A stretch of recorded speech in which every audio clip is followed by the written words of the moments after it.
I didn't really get to finish reviewing all the parts, and I'll start up with that. This is part 2 of the review, and then I'll go into the ride. But it's got a Sunrace cassette, and it's an 1146, and it's a 1x with Shimano XT 11 speed made into a 1x. And to me, 11 speed is fine. I don't really need the 12 speed, and then I have to change all my free hubs to that micro spline, and I just don't want to deal with changing free hubs, because I switch wheels out on my bikes, and they all have well, my single speeds are specific to my single speed, but my geared bike all have HG free hubs, and well, even the single speed is HG, it's just shorter. So I don't want to deal with that extra, having a proprietary wheel just so I could have a 12 speed. And the thing about the 275 Plus is it rides closer to the ground. You've got the wider patch in your tire and the higher volume tires, so they really suck up the rocks. They give you a nice feel. When you think about it, the bigger your tire is, the more you can monster over stuff. And so with a setup like this and a big tire, you can really monster over stuff, which is really nice.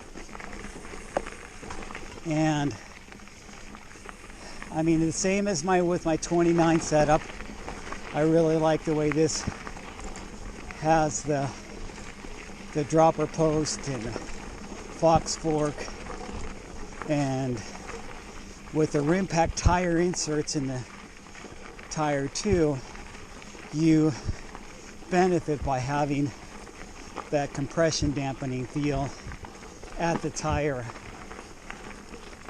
So it makes it where it's not flexing over to the side on the turns, but it's sucking up the bumps as you're running into jagged rocks. So it's really nice. And you guys know I'm a big fan. I will be running tire inserts for the rest of my life. I see no reason to go tubeless tires, or I would never run tubes anyway. I will only if I have to, and I'm stuck on the trail and need to throw a tube in. But all my tires will be tubeless. I'll never run those Tannis Armors that you have to have tubes, just because that doesn't make sense to me. I think the only thing it makes sense for is if I want a commuter tire that has some extra protection, and then you could run those Tannis Armors and put one of those Tubolitos in there, and it would be pretty much flat proof. So anyway, I'm going to do this fast section and rip down this mountain. It's a little bit colder, you guys. Kind of wish I would have brought my goggles, just because my eyes are watering. Oh, yes. But it's nice having glasses when I'm going right into the sun.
Alright guys, so anyway,